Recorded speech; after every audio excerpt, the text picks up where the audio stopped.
A atração a seguir é recomendada para todas as idades.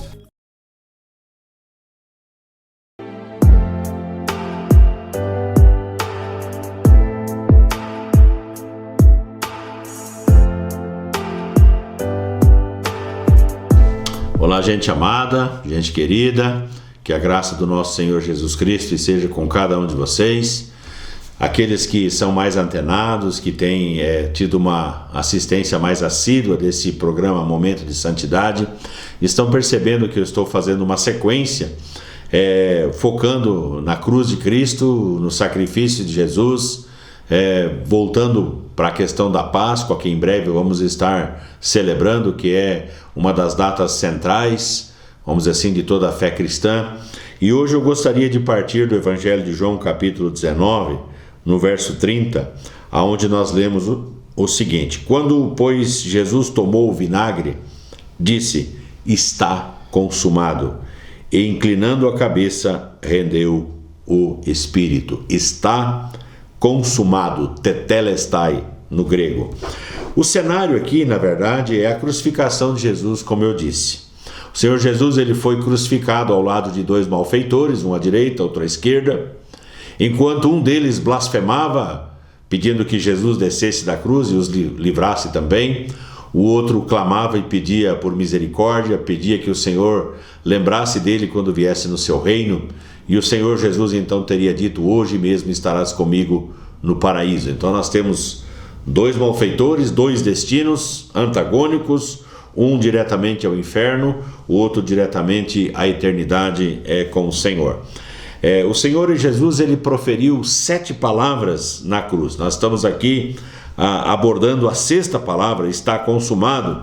A primeira palavra de Jesus, como eu já tenho trabalhado aqui, foi: Pai, perdoa-lhes porque não sabem o que fazem. Jesus, ele orou pelos seus executores. A segunda palavra, essa foi de Lucas 23, 34. E a segunda palavra: hoje estarás comigo no paraíso, de Lucas 23, 43. A terceira palavra de Jesus proferida na cruz: mulher, eis aí o teu filho, João 19, verso 26. Quarta palavra de Jesus proferida: meu Deus, por que me desamparaste? Eli, Eli, lema sabactani. Uma palavra de Mateus 27, 46. O Senhor Jesus sentindo o abandono do seu próprio Pai, porque ali naquele momento o Senhor Jesus, ele carregava sobre si o pecado de toda a humanidade, o meu e o seu, ele tomava sobre si. A quinta palavra de Jesus, João 19, verso 28, tenho sede, manifestando a plena humanidade do Senhor Jesus. Ele foi 100% Deus, mas 100% homem, e como 100% homem, ele teve sede. A sexta palavra, que é a que nós estamos abordando neste momento, aqui de João 19, verso 30, está consumado, tetelestai. E a sétima e última palavra, o Senhor Jesus dizendo: nas tuas mãos entrego o meu espírito, Lucas 23, 46. Então, essa palavra que eu estou propondo aqui na nossa meditação, seria a 6ª palavra que o Senhor Jesus proferiu: está consumado. Algo que ele já havia dito, se você tiver uma Bíblia e puder folhear umas 2, 3 páginas para trás, no Evangelho de João, capítulo 17, por ocasião da oração sacerdotal do Senhor Jesus, ele disse: e agora glorifica-me, versículo 4, perdão, eu te glorifiquei na terra, consumando a obra que me confiaste para fazer.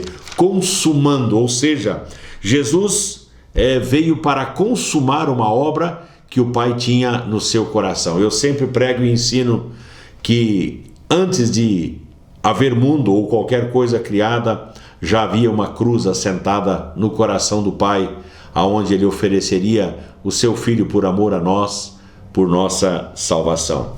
Então eu quero trabalhar com vocês 3 questões que nós aprendemos aqui com essa declaração do Senhor Jesus: está consumado. A primeira questão, nós aprendemos que a declaração foi uma palavra de conclusão.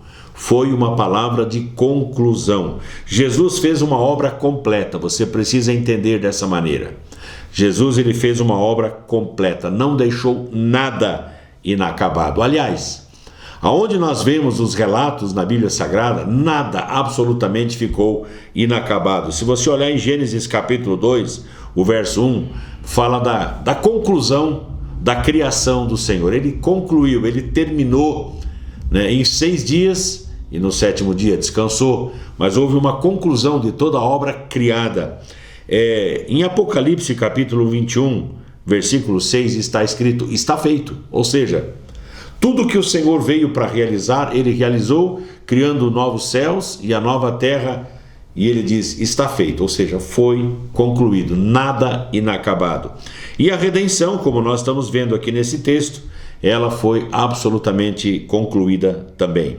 Em João capítulo 4, no verso 34, só para chamar a sua atenção, para você entender essa questão, o Senhor Jesus ele disse, olha, a minha comida consiste em fazer a vontade daquele que me enviou e realizar a sua obra.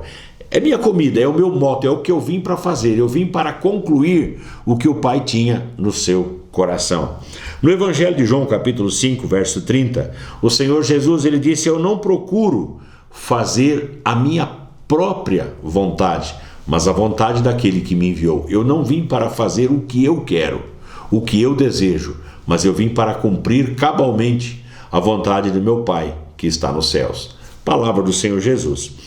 João capítulo 6, verso 38, ele disse, eu desci do céu a fim de completar aquilo que o Pai estabeleceu. Eu desci do céu, ou seja, ele deixou a sua glória, a glória que ele tinha junto ao Pai, desceu, se tornou gente, se tornou pessoa. Ele se encarnou para realizar a obra de salvação. Foi um ato da soberania do Senhor Jesus. Então ele tinha uma clareza de propósito. Jesus não veio ao léu, ele não veio simplesmente por vir. Ele veio a este mundo porque tinha um propósito que foi justamente salvar a humanidade. Pode parecer um tanto radical, mas é bíblico. A cruz, ela era necessária. Se você pegar 3 textos das Escrituras, 3 textos, primeiro deles, Mateus 16, 21, Mateus 17, 22 e 23 e Mateus capítulo 20, 17 a 19. Esses 3 textos, o Senhor Jesus ele chama os seus discípulos à parte e ele fala, ora, é necessário que o Filho do Homem vá a Jerusalém e lá ele seja entregue nas mãos dos soldados, nas mãos dos homens e ele seja morto. É necessário. Uma palavrinha grega de 3 letras, dei, é necessário. Ou seja, não tem como fugir disso. Algumas vezes os discípulos queriam fazer Jesus recuar e declinar do seu chamado e da sua missão. E o Senhor Jesus disse, arreda Satanás, porque não cogitas das coisas de Deus e sim das dos homens. Ou seja, ninguém poderia demovê-lo da cruz. Ninguém poderia afastá-lo da morte horrenda de cruz. O plano, o propósito era esse, era necessário. O Senhor Jesus disse na casa de Zaqueu, Lucas capítulo 19, verso 10, eu sempre digo que foi um dos momentos marcantes da minha viagem para Israel, quando eu estive na casa de Zaqueu, o lugar onde o Senhor Jesus teria dito, olha, o Filho do Homem veio buscar e salvar o perdido. Esse era o moto, essa era a motivação, esse era o objetivo da encarnação do Senhor Jesus. O que o Senhor Jesus completou na cruz? Se nós aprendemos, em primeiro lugar, que essa palavra, a palavra está consumado, é uma palavra de conclusão, o que o Senhor Jesus concluiu na cruz? Primeiro, presta atenção que isso aqui é profundo. Todas as exigências da lei, que homem nenhum seria capaz de cumprir, de executar, todas as exigências da lei, ele removeu e ele cumpriu. Ele removeu, cumprindo cada uma das exigências da lei. Está lá em Colossenses, capítulo 2, do verso 14 até o verso 17. Então, todas as exigências, e eu quero frisar mais uma vez, todas as exigências da lei foram cumpridas mediante a morte e o sacrifício do Senhor Jesus na cruz. Como eu disse, os sacrifícios da lei, Hebreus capítulo 10, do verso 11 até o verso 18. O texto lá, em suma, ele vai dizer que o Senhor Jesus ele se ofereceu uma vez para sempre. Um sacrifício apenas, um ato. Com sua morte na cruz, ele cumpriu todos os sacrifícios que eram necessários para que houvesse perdão, para que houvesse restauração. Dias atrás, eu comentando sobre isso na igreja, eu falei, imagina você tendo que chegar para um culto arrastando um cordeiro, e você oferecendo aquele cordeiro em sacrifício, aspergindo o sangue, ou você tendo que levar um par de pombinhas para que fossem imoladas, e aquilo seria o derramamento do sangue para perdoar pecados. Acabou a fé cristã. A nossa celebração, o nosso foco é a cruz de Cristo, onde Ele consumou de uma vez por todas todos os sacrifícios. Não há necessidade mais de qualquer sacrifício, e eu quero frisar aqui, qualquer sacrifício. Nós vemos algumas pessoas, eu não estou aqui para criticar, mas eu quero fazer você pensar. Algumas pessoas na época da paixão vão lá e recortam um pedaço de colchão de espuma, põe nos joelhos e sobe escadarias aí, longas escadarias, como se fosse necessário fazer qualquer sacrifício para atrair a graça, o favor ou a misericórdia do Senhor. Não. Não há necessidade. O sacrifício ele foi pleno de Cristo na cruz, e você não precisa fazer absolutamente nada se não aceitar aquilo que Ele fez por você. Então, tem algumas aberrações, algumas coisas que as pessoas continuam fazendo por não entender esta graça e essa misericórdia. Então, todas as exigências da lei foram satisfeitas. Todos os sacrifícios do Antigo Testamento foram cumpridos. E a purificação dos nossos pecados aconteceu também de forma plena. 1 João capítulo 1, verso 7, diz que o sangue de Jesus, ele nos purifica de todo o pecado. O sangue de Jesus nos purifica de todo o pecado. Então esse é o primeiro ponto. Primeiro ponto, nós aprendemos que a declaração de Jesus foi uma palavra de conclusão. A segunda coisa que eu quero trabalhar com você é que a palavra de Jesus, a declaração de Jesus, foi uma palavra de conquista. Primeira, conclusão. Segundo, de conquista. Quando o Senhor Jesus proferiu, vamos dizer assim, esta frase, está consumado, algumas pessoas acham que foi um balbuciar, que foi um sussurro. E se você pegar em Mateus 27, verso 50, em Marcos 15, verso 37, diz que esta frase foi pronunciada com grande voz. Ela foi pronunciada como um grande brado. Ou seja, o Senhor Jesus, ele gritou de tal maneira que o inferno pôde ouvir, de tal maneira que o diabo pôde ouvir. Não foi um mero suspiro, mas foi um grito de vitória. E eu quero que você frise isso muito bem no seu coração nesse momento. Não foi um mero suspiro, foi um brado de vitória, foi um grito de vitória. Todos ouviram. Como eu disse, o inferno ouviu, o diabo ouviu. Naquele momento em que Jesus disse, está consumado, ele pisou a cabeça da serpente, ele pisou a cabeça do diabo, como lá em Gênesis capítulo 3, no verso 15 já estava profetizado, que o Senhor Jesus, ele pisaria a cabeça do inimigo, e de fato aconteceu. Satanás e seus demônios, eles foram derrotados. Colossenses capítulo 2, verso 15, diz que quando o Senhor Jesus ele foi para a cruz, ele despojou principados e potestades, expondo-os à vergonha com sua morte na cruz. Ou seja, enquanto os soldados romanos achavam que estavam executando um conturbador, um pervertedor, uma pessoa, vamos dizer assim, que veio para causar tumulto, não. Naquele momento, o Filho de Deus, o unigênito, o único Filho gerado do Pai, estava consumando a obra de salvação por mim e por você, e expondo os principados e as potestades à vergonha. Eles estavam sendo envergonhados, porque em breve o Senhor Jesus ele ressuscitaria. A multidão estava ali enfurecida, enraivecida, pedindo para que Jesus demonstrasse o seu último milagre, o seu último poder, e que ele descesse da cruz, algo que um dos malfeitores já estava bradando, dizendo, desce daí, salva-te a ti mesmo e a nós também. E a multidão ali esperando um espetáculo da parte do Senhor. Se você quiser depois acompanhar o relato, está lá em Mateus capítulo 27, do verso 38 até o verso 44, está lá esse relato.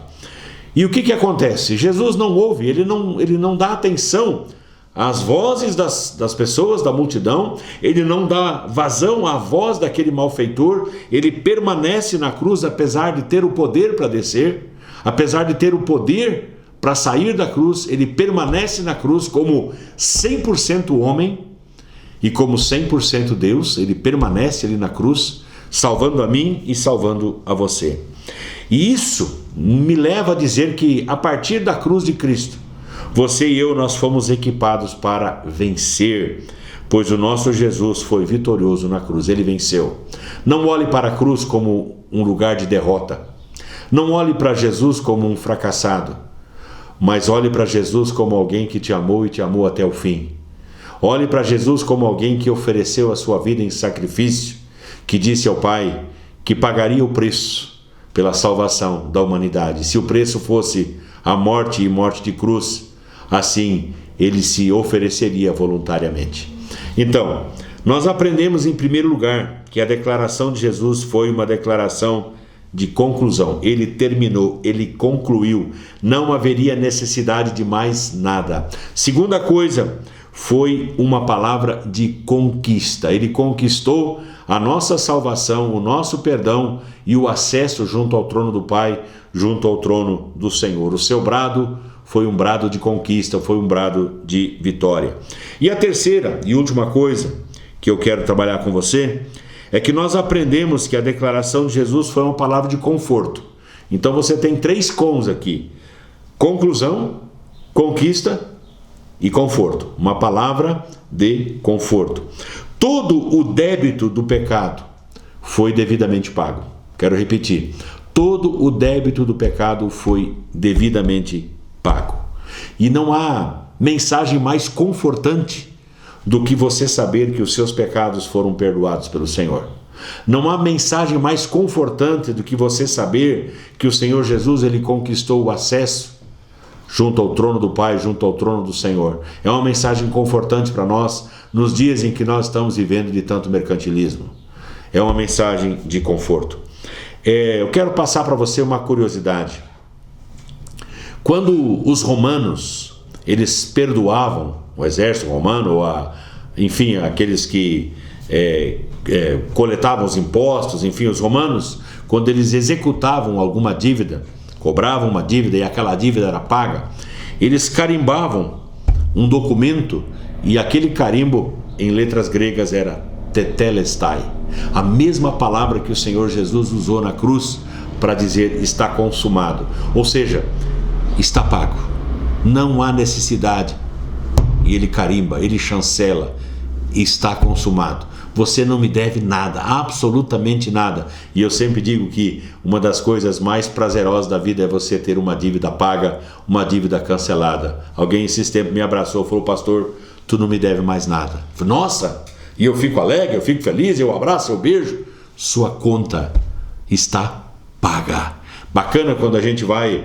Eu fui esses dias com um grupo de amigos, nós fomos num determinado restaurante da cidade e eu me levantei, fui lá pagar a conta e a moça disse: já está paga? Falei: como assim? Não, fulano pagou a conta. É muito bacana saber que alguém se antecipou, foi lá e quitou aquilo que nós devemos. É mais ou menos essa a ideia. Então essa é uma palavra que quando você escuta, está pago, tetelestai, está consumado, é uma palavra que gera paz ao nosso coração. O que isso significou para aquele ladrão arrependido? Você já parou para pensar? Queria que você pensasse alguns instantes. Você, condenado à morte, sendo executado juntamente com o seu Senhor, e de repente você escuta o seu Senhor ao lado dizer tetelestai, bradar em alta voz. O que aquilo significava para aquele ladrão que tinha a maior dívida, vamos dizer assim, que clamou pela graça, pela misericórdia do Senhor e que ouviu o Senhor dizer para ele: olha, você vai estar comigo no paraíso ainda hoje. O que isso significou? Pense. Queria que você pensasse o que isso significa para você, você que está vivendo na angústia do seu pecado, você que está vivendo martirizado por alguma acusação no seu coração, na sua mente. O que significa você saber que o seu pecado está perdoado, que a sua conta está paga. Quanto representa isso para você? Quanto você está disposto a celebrar, a fazer festa, a fazer dessa Semana Santa, da Páscoa, um verdadeiro acontecimento de cura, de libertação, de perdão, porque o Senhor Jesus foi para a cruz, Ele conquistou isso para você. O que isso representa para você? Que tipo de celebração você vai fazer no meio da sua casa, no meio da sua família, dentro da sua igreja? Não tem como ficar indiferente, não tem como ficar indiferente àquilo que Cristo fez na cruz. Ele pagou a sua conta. E tudo que eu te peço, se Ele pagou a sua conta, é que você confie que você está salvo, que você está perdoado, que a sua salvação ela está garantida. Eu quero que você descanse, pois a obra de Jesus ela foi completa. Nós temos muita dificuldade em descansar. Descansa, porque a obra foi total, foi plena, foi completa. Descansa. Não estou falando para relaxar, eu estou falando para descansar. Seu coração angustiado, atormentado pelo pecado, pelas coisas erradas, pela vida vã, pela vida fútil, eu quero que você descanse e saiba que a obra de Jesus ela foi por amor a você, e você pode ter vida plena, vida em abundância e sobretudo a vida eterna com o Senhor. Essa é a minha mensagem para você nessa Semana Santa. Que Deus te abençoe em nome de Jesus. Vamos orar. Meu Pai querido, eu te dou graças porque o Senhor ofertou o seu melhor. O Senhor nos deu o Senhor Jesus para que morresse na cruz pelos nossos pecados, pela nossa salvação, para nos dar acesso à vida eterna com o Senhor. Te agradeço porque Ele consumou, Ele completou a obra que Ele veio completar quando se tornou gente, quando se tornou pessoa, quando habitou entre nós. Nós vimos a sua glória, glória como do unigênito do Pai. Nós vimos e recebemos a sua obra de salvação realizada na cruz. E te adoramos, Pai, te adoramos porque foi por amor, te adoramos porque foi pela tua graça e pela tua misericórdia. Que essa celebração em família nesse tempo da Semana Santa, da Páscoa, seja um acontecimento maravilhoso na vida das famílias, Pai. É a minha oração, orando sempre em nome do Senhor Jesus. Amém e amém.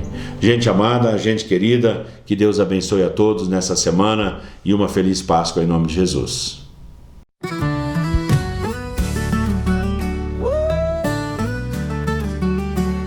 Momento sagrado que vem, transforma tudo que tem. Coração se abre então, para seguir na missão. Restaurando cada alma, trazendo paz e calma. Vida nova renasceu, fé no amor que cresceu. Ó Jesus, nosso guia, amor e fé todo dia. Gratidão no coração, para sempre em oração. Luz divina brilhar, nos faz juntos caminhar, transformando o coração para sempre em oração. Luz divina brilhar, nos faz juntos caminhar, transformando o coração em cada gesto uma canção. Cuido com carinho do nosso irmão vizinho, com fé a nos erguer, amor ao próximo viver. Ó Jesus, nosso guia, amor e fé todo dia. Gratidão no coração, para sempre em oração. Programa Momento de Santidade, Nova Era TV, lá de Santa Catarina.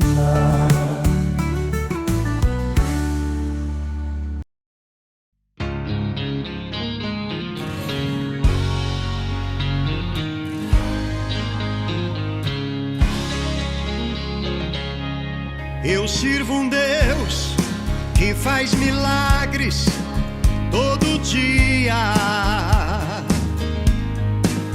Ele é o Deus que faz sinais e maravilhas. Só Ele é Deus sobre a terra e o céu. Ele é grande, Ele é bom e fiel. Ele me deu todo o amor do céu, tão divino. Seu Filho Jesus, que naquela cruz mudou meu destino. Quando eu pensei estar só, não estava, porque o meu Deus me acompanhava. Ele é o que eu preciso todos os dias. Ele é a verdade, estou seguro, pois Ele não muda, não tem variação. Esse é o Deus que eu tenho comigo no meu coração.